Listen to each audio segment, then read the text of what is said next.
Good afternoon and welcome to Healthy Lifestyle. I'm Lori Anne Casdia.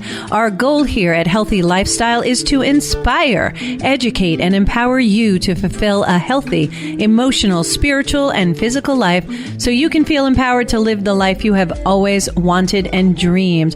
Well, I'm hoping you're having a wonderful day and have had a wonderful week. And I was actually this weekend speaking to a couple of friends about some financial issues and things like that. And I thought, oh my gosh, wouldn't it be great to have the great, wonderful Rhonda Klch of Equity First and Equity First Foundation. And we'll talk about the differences between those two on the show. And really, today, she's on our show. So I'm really excited to invite you to the show. Rhonda, thank you so much for being on.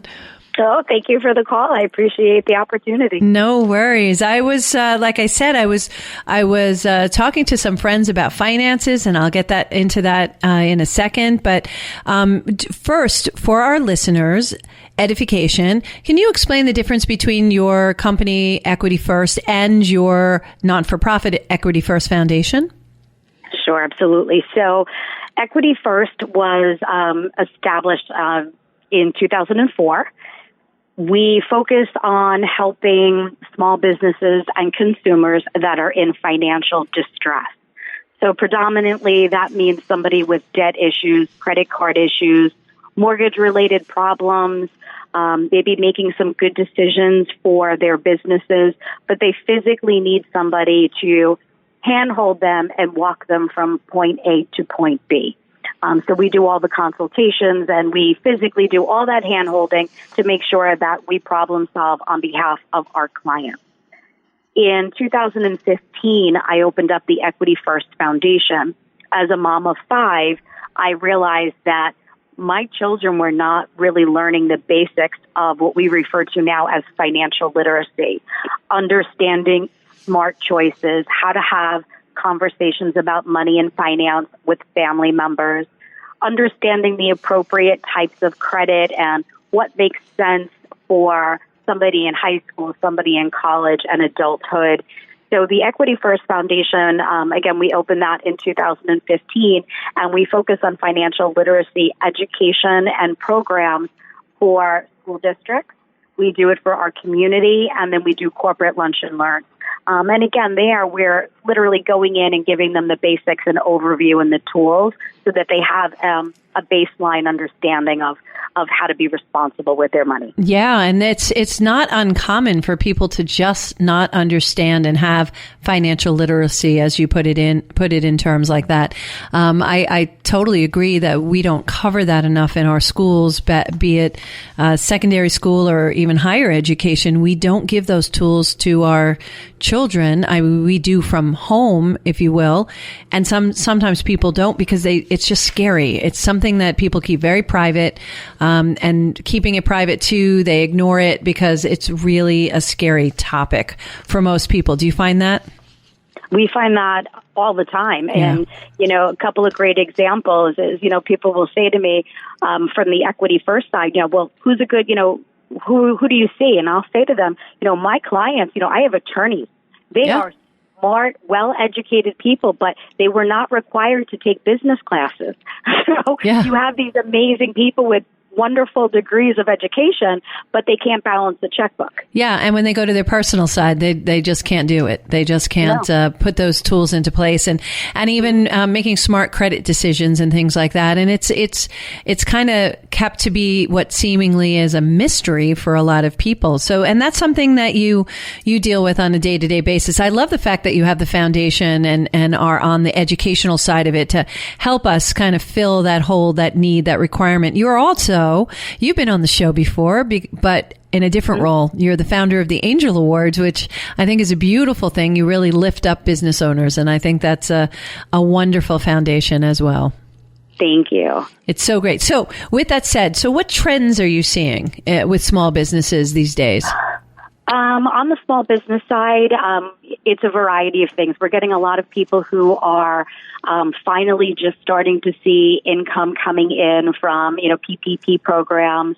But we also are seeing a lot of people who are in fear of decision making. They're actually polarized and paralyzed by making decisions in today's economy and market.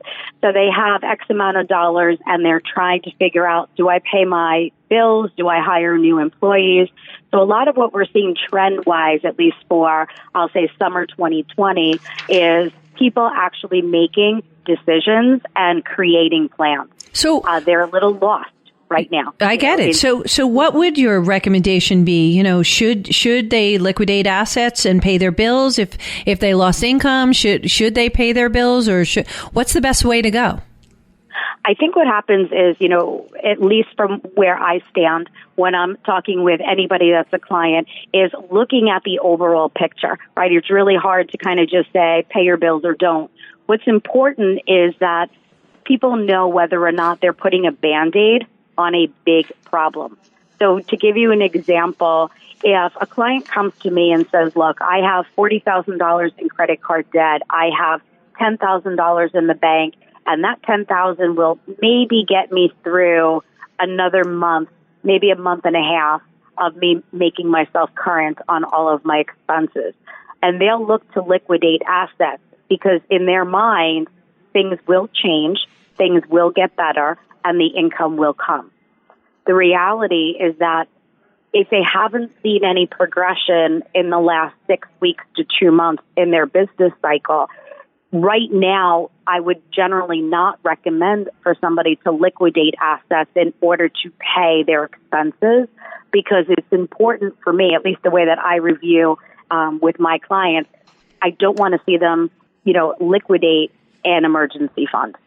Even though this would be constituted as an emergency, it's more important for my clients to put food on the table and keep their lights on than it is for them to pay perhaps maybe a Home Depot credit card or an Amazon credit card, right? Oh, yeah. So we also look at making sure if they're not Band-Aiding a bigger problem, some of the assets that people have are protected assets, such as an IRA and certain types of retirement funds. So when we get clients that ask us, well, I want to liquidate because I'm having financial problems, again, if you haven't gotten to the root of the problem and you have not yet created a plan of action with accountability and timelines, the chances are you're setting yourself up for failure, and you've liquidated an asset that could have been protected in the event that somebody had to file a bankruptcy. And the other thing is when you liquidate something like an IRA or 401k, you have to be careful. Sometimes by the time you liquidate it, pay the taxes, and there's penalties and all these other things, you get half of what you think you're going to get. So you may think you're filling a hole, and you end up actually putting yourself in a hole, and there's tax ramifications potentially at the other end. So I mean, you really, really need to speak to someone like yourself who can answer those questions and be informed, so you can make an informed decision as a consumer, whether it's your personal or your small business. So here's a scenario I was talking about over the weekend. So I know this client of mine who is having a bit of a struggle. They're kind of embarrassed of the situation. It would be the second time that they would potentially go into bankruptcy. They are days, maybe weeks away from losing their house, and they are uncomfortable and unwilling to share financial situations. It's just a bad scenario across the board, and yet they want people to help them. So how do you deal with that? I mean, what do you do with someone who continually puts themselves in a position and gets themselves into that financial hole? What are your recommendations with that, other than stop doing that? Which is exactly what I said, stop doing that. Sure. So in a scenario like that, are they self-employed? They are not. Okay. So these are people who have standard jobs. And I don't mean standard in a bad way, but they are W-2. They have the same income that comes into their household all the time. Correct. Okay, so actually, believe it or not, that works to their advantage because they know that there's a certain level of consistency. Right. So in a scenario like that, it's important for them to be reminded of the fact of they cannot live above their means. what we see a lot of times, especially, we're on Long Island, is a lot of people want to keep up with what everybody else in their circle is doing. And because you hit it on the head, the finances are personal and emotional. They don't want anybody to know their business. Sure. So therefore, instead of them declining something, they go ahead and they're saying, I could do that too. And they want to keep up with what everybody else is doing. So there are ways that we recommend to clients to say, look, you need to stop this behavior and you need to be able to reset. And so a few of them, a few of these ideas would be number one, if they have children, now is the perfect time to set standards and expectations around how much money they would be potentially spending on their children. So for example, clients of ours, they'll come to us and they'll say, you don't understand. I live in X town and, everybody has a new cell phone.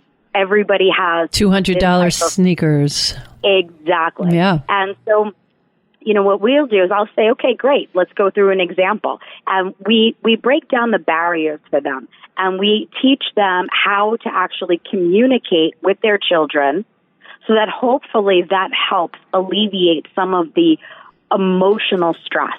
The parents never want to feel like they are telling their children no. So what we do is we look for alternative solutions.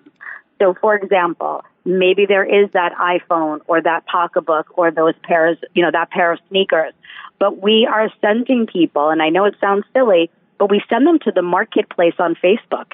Go ahead and look on Let Go. Again, it sounds crazy that I even say this. No. But how much goes on these sites would blow your mind. Yes, and that's totally brilliant because you can get the same or similar product and not pay full boat for it. And you're showing, what are you teaching your kids by doing that too? You're teaching them to be smart spenders as well, right? Absolutely. And it's okay to not impulse buy. It's okay to put yourself on a budget. I've had clients, actually just spoke to one again last week, and it kills me because I'm going, did you not learn? You sit around, it gets me, it almost makes me feel like a failure, which I hate more than anything. Hear anything but that, Rhonda, anything but that. So it becomes frustrating. But if people are having a hard time, one of the other recommendations is to create what I refer to as a forced placed savings program. People learn to live based on their net income. So if you make the net income a little bit less because you are directing a certain amount of funds into a savings account every single paycheck or once a month, that becomes an additional way that they are only spending what is in front of them. So for example, if they've gotten very comfortable because net income is $8,000 a month and they're realizing that they can't live on $8,000 or they're spending more. I know it sounds crazy, but if they're spending more, now's a good time for them to learn to live on less. They haven't really felt the pain yet because something's always happened that has gotten themselves out. So in your scenario, you've indicated they've already filed bankruptcy once and they are days away from losing a home. And there's nothing more embarrassing than having to talk to your family, friends, and neighbors about your financial scenarios. Therefore, if somebody's not paying the mortgage, they're not paying on their credit, in programs that we do, we immediately put them in a forced place savings program so that if they're going to mess up, they're messing up on my clock, not somebody else's. They have to get used to what we refer to as the real normal, not the new normal. Yep. That makes perfect sense. And how can you protect a credit score by doing things like this or a credit score with making the choices that you're suggesting to people? How do you protect that credit score? Because I think some of it doesn't make any sense. If you spend too much money on a credit card, but you pay it off every month, you don't get any plus scores for that. You don't get negative scores, but you don't get any plus scores. And then if you're going to go for a mortgage or something like that, and you want to have two banks compete because they're both checking your credit score goes down as a result of those hard inquiries.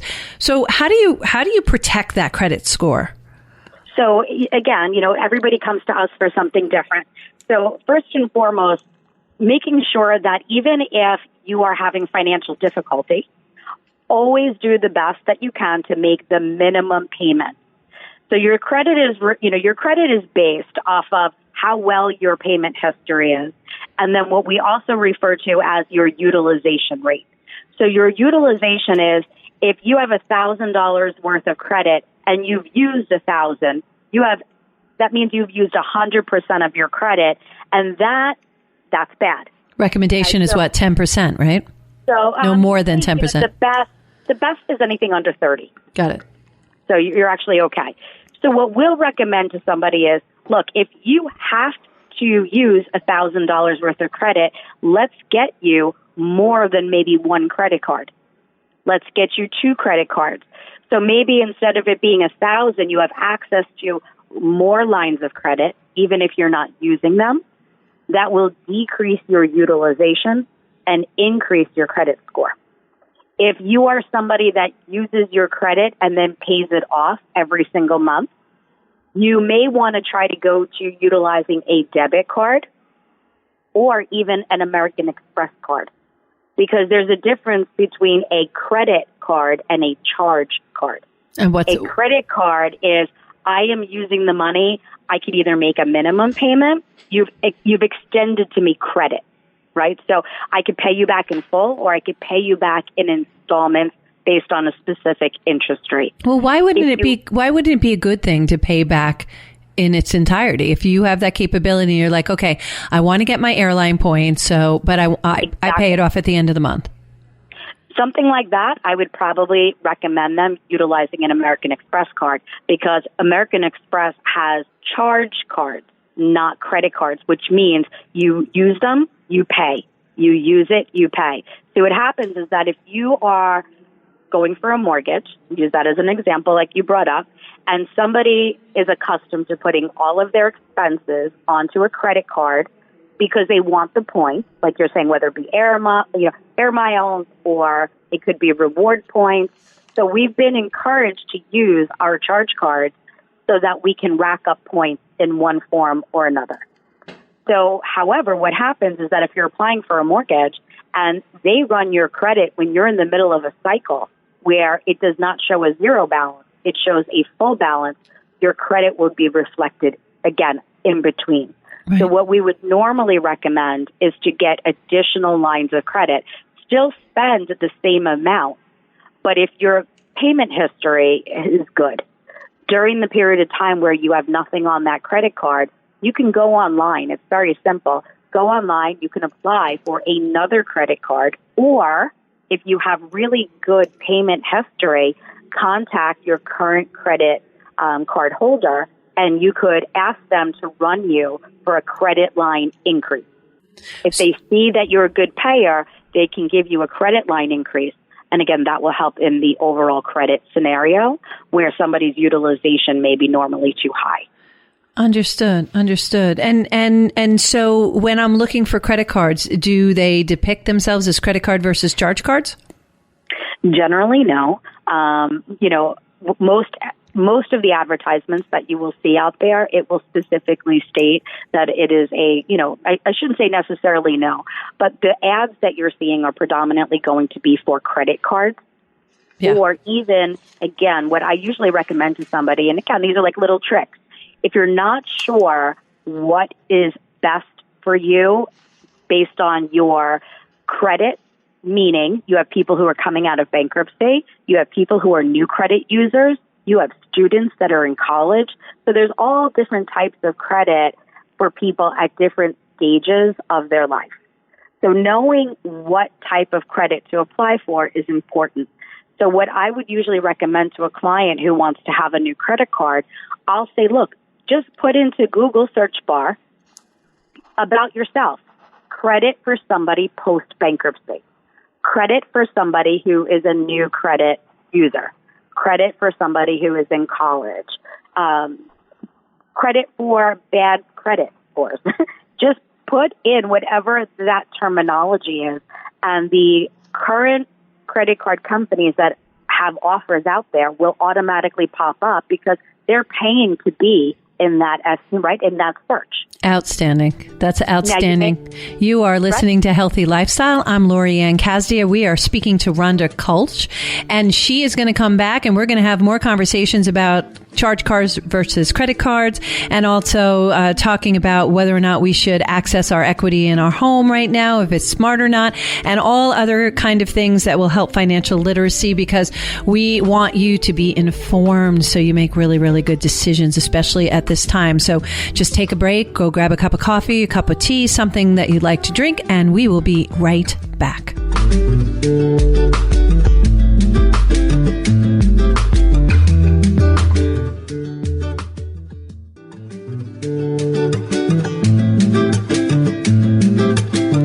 Welcome back to Healthy Lifestyle. I'm Lori Anne Casdia. If you have any questions, comments, ideas you'd like to hear more about, please email us at healthylifestylewithla@gmail.com. And of course, follow us on social media at Healthy Lifestyle with LA. We're so excited. We got some changes coming up that'll be really good and be going live. So we're very excited about that. But we're really, really excited about what seemingly is Personal Finances 101 with Rhonda Klch today from Equity First and Equity First Foundation. She is just a powerhouse of knowledge. If you ever need information about finances, if you need assistance with finances, there's nothing to be embarrassed or shy about, because this is your life, and finances is the core and a foundation for our lives. So to be able to know and be informed and make informed decisions about your finances is so powerful and empowering. It would just make sense for you to reach out either to Rhonda or other people who do things like this. I only know Rhonda to do something like this from Equity First, because they really dive in and teach you how to really and empower you, quite frankly, how to really handle your finances. So Equity First is a great organization. They also offer free financial sessions and plans. So I really encourage you to take them up on that offer. Rhonda, thank you so much for being on the show today. And I'd love to continue our conversation. Sure. So we were talking about, Googling credit for somebody post-bankruptcy and things like that, which is a brilliant idea. But I had another thought. And one of the questions that came into us was if it really is a smart idea right now to access equity in our home right now. If you have a home, you have equity in it, and you feel the bills piling up, and you're unsure of what's going to happen in the next couple of months. Is that a good idea? You know what? Normally, I don't recommend doing certain things because I refer to that as compounding, right? You're band-aiding a scenario and you're compounding debt. However, where it comes to the equity in your home and you're looking at the grand scheme of where your life could be if you've been able to take away that debt, with the interest rates being as low as they are, I absolutely would recommend for somebody to do a refinance. The only, I don't want to say concern or question, et cetera, that I always want to make it a point to somebody is that they could always call me. I'm not a licensed loan officer, but I am somebody who is an independent person that can take a look at exactly what's going on in their finances and help them make the right decision. What I've been seeing a lot lately are people, again, on different social media platforms looking for a great mortgage broker, thinking about refinancing. And within an hour, there are 50 mortgage professionals that are attacking this person going, I'll give you the best rate. I'll give you the best service. Sure. I'm going to do this. And it becomes very overwhelming. And I just spoke to a wonderful woman probably about 2 weeks ago, exact scenario like this, where she landed up calling me. I responded back to her saying, when everybody else is attacking you, it's because it's their job. Their job is to get that business in. I'm an independent. Let me look at your scenario and see if refinancing even makes sense for you. And in her scenario, it did not. Why not? But it didn't make sense because she bought the house a few years ago. Her interest rate was already in the fours. Her loan amount was so high that by the time she went through all of the closing costs again, just to reduce her interest rate by 1% did not make sense. I then looked at what it would be for her to do maybe a 20-year or a 15-year, right? Like I ran those numbers. Sure. Because if you have somebody who's financially comfortable, they may want to take advantage of these low interest rates and actually go from a 30-year mortgage to a 20 or a 15. Right. Makes perfect sense. Yeah. So, what's the good differential between finance? So if we have a finance of 3.75, or we have a finance of let's make it 4.0, how many points lower should it be before you decide to do a refi? Generically speaking. Generically speaking, it should be about at least 1.5% to 2%. However, Long Island is its own breed, and what I mean by that is our loan amounts are much higher. So because our loan amounts are much higher, the difference in between does make all the sense in the world. So if you go from 4% to 3%, but you have a very high loan amount, then you know what I'm saying? Yeah. Then that would be fine.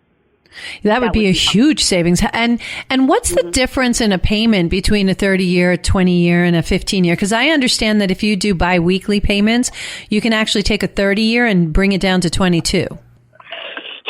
What happens essentially is by making those biweekly payments, you're actually, and just so you know, I'm going to give you a little tip on that too. You're actually advancing a certain percentage of the principal. Mm-hmm. And it lands up making one extra payment a year. So if somebody's curious to see exactly how much it would be, how much they can shave off, it's called an amortization table. Mm-hmm. And based on the amortization table, you don't even have to do specifically biweekly payments. You could go ahead and say, well, what would it look like if I only made an extra $100 payment? What would it look like if I made an extra, $200 payment? And it's called an amortization schedule. And you can find those online. You get them online for free. So it's one of our tools that we use when we're actually studying with clients. And when people are trying to figure out, do I pay off my mortgage? Is that a smart move? I have extra money. They're trying to figure out what to do. The amortization schedule will help them to identify whether or not it's worth it for them to make that extra payment. What I generally do is if somebody has extra money, I want to make sure first that they are fueling a savings and emergency account, because the interest rates right now are so low that you will never be able to borrow money this cheap again. Right. So why pay off something so cheap? I'd rather see somebody invested in the market and get a higher rate of return, or take that extra money and put it into an IRA, something where they may have more value, again, only because the interest rates right now are so low that you just won't have the opportunity to borrow money this cheap. Understood. So then here's the next question that came in is, Sure. What is a mortgage modification? And is that a good idea for someone to apply to if they're afraid of defaulting on their loan? So mortgage modifications really became popular in 2007 when we had the market crash. Right. And a mortgage modification, and I do say this to clients as well, it is a privilege, not a right. What do you mean by that? Privilege. I'm going to explain it. It's a privilege for you to own a home. It's not a right for you to own a home. Everybody needs to have shelter, but it is a privilege to be able to own your own home. Sure. Does that make sense? Yeah, it makes perfect sense. Mm-hmm. So when a bank lends you money and they are willing to help negotiate those terms if you are afraid of default, that, again, is a privilege.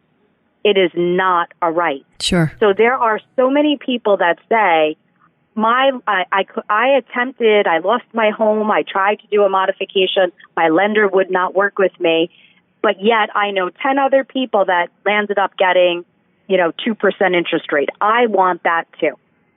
Again, it is a privilege. It is not a right. It is a very specific financial equation on whether or not somebody qualifies. But the first line of defense, if you know that you cannot afford to pay your mortgage and you are afraid of going into default, is to contact and keep communication between yourself and your lender. The person on the other end of the phone, when you call the lender, is not really there to help you. They're there to let you know about what resources may be available to you, but you then have to qualify. Right. So they're showing you the different options, but you still have to qualify. Correct. Makes perfect sense. Right. So again, if your financial scenario does not support that you could afford even a modified payment, you will be denied. If you apply for a modification and the bank realizes the mortgage is not a problem, it's the 3 car payments and the credit cards that are a problem, you will be denied. Yeah, it makes perfect sense. And here's another question is, in this time when people were allowed, based on what the governor said, is that they could not pay their mortgage and nothing would happen to them some people didn't realize and understand they have to eventually pay it. So they're just racking up interest on it. That they weren't given a $200 pass go or, go to jail for free kind of thing. They have to pay it back. And a lot of people didn't understand that. I actually had a conversation with someone who said, no, the governor said. And I said, no, that's not what the governor said. The governor said that they weren't allowed to charge you fees or take your home and report on it. But you still owed it. And that to me was a huge differential that kind of went over people's head because it sounded really, really good the way it was represented. And to me, that's a scary undertaking because it's just a feeling of being deceived when you realize what it really meant.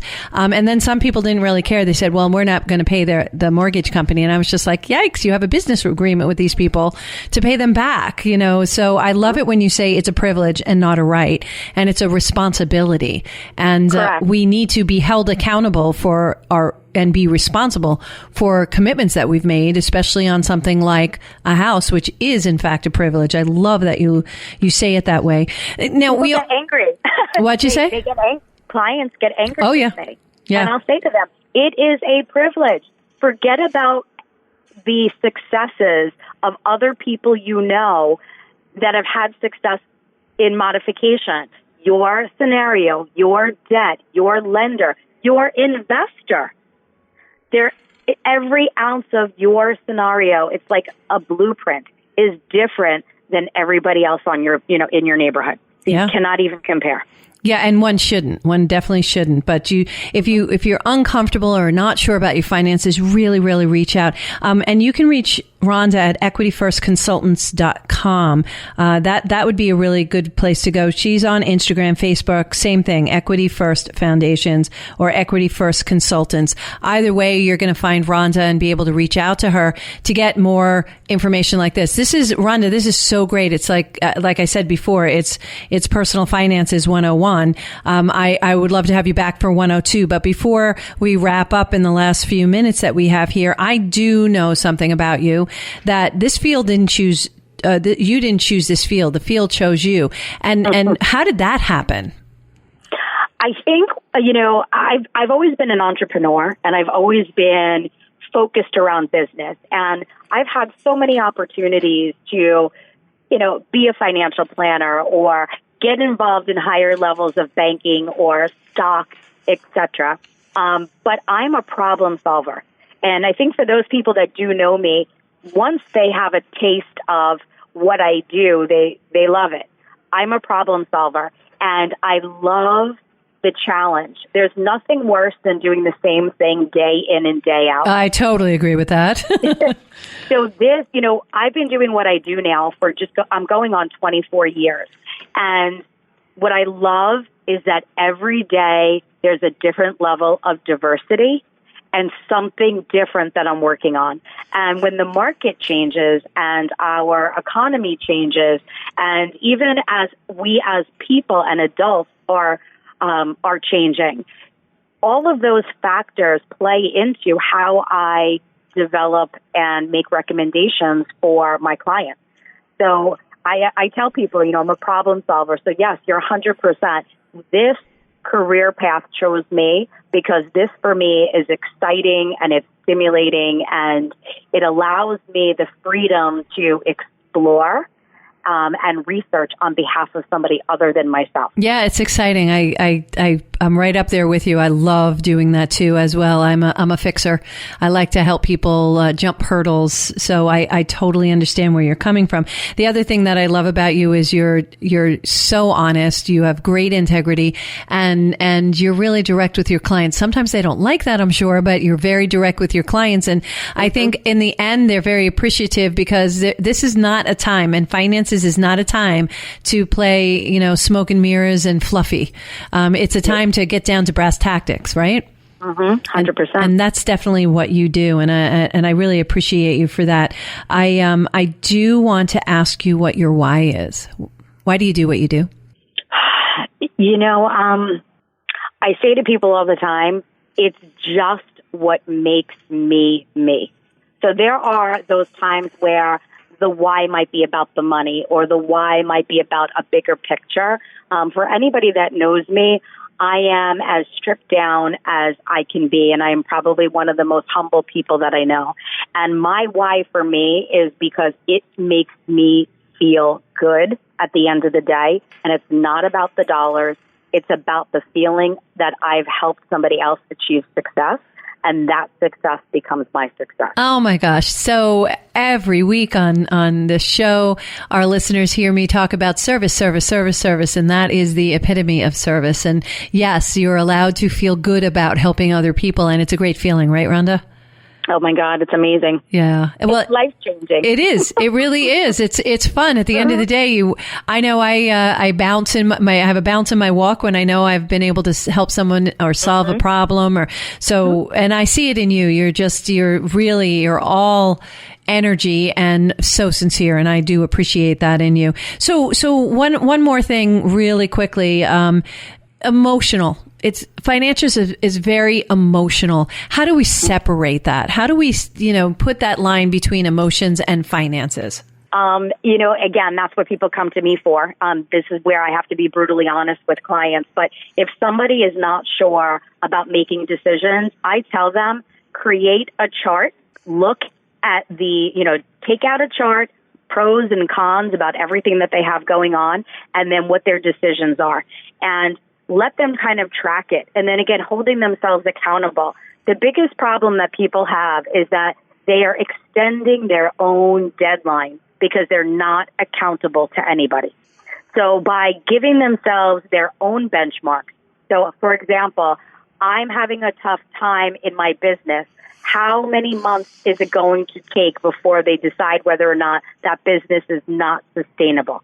People don't want to face failure, but if they create benchmarks, within month 3, I need to be here. Within month 6, I need to be here. And that holds true with anything that we do.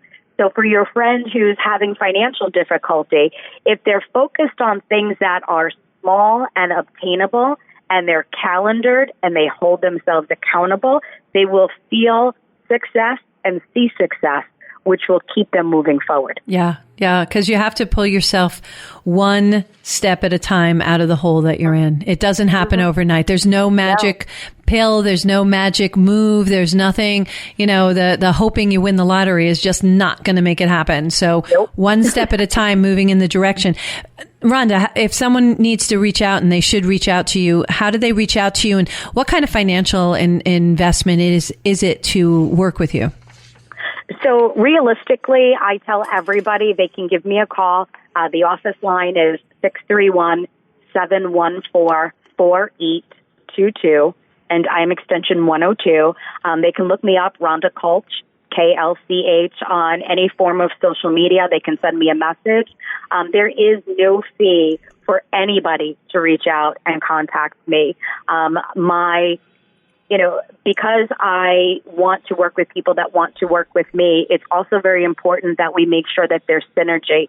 So first and foremost is for me to give them a free session, sit down with them, help them create a plan.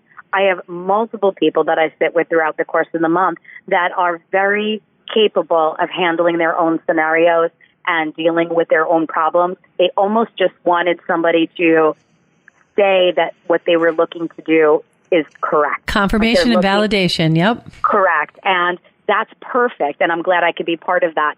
If somebody needs a more deeper dive, those prices are generally discussed after the fact, but never before, because I don't want anybody to ever fear that by contacting me that they're getting themselves in more debt. We work within budgets. We work within what people can afford. If they cannot afford it, but they need the help, we will never turn somebody away. And we know if that's the case, because we're deep diving in their finances. Absolutely. Absolutely. Rhonda, thank you so much for being on today. You were just a wealth of information. I know I learned a lot. I hope our listeners learned a lot. And thank you all for joining us today on Healthy Lifestyle. I hope you enjoyed today's session, because Rhonda is a powerhouse and just a really, really great human being. And you know how I feel about that. My heart is always lifted, by the way, by sharing this time with all of you. So again, I want to thank our guest today, Rhonda Klch from Equity First. Please reach out to her if you feel the need or if you want any information. She's a wealth of information. The foundation is available to provide education to students and anybody of all ages. And as I always say, we are here to serve one another. So take a moment, step out of your day, do a little something for someone else. In the meantime, thank you for joining us on Healthy Lifestyle. I'm Lori Anne Casdia. Until next time, play a higher role, serve a higher purpose, show up for you, and show up big. Yeah.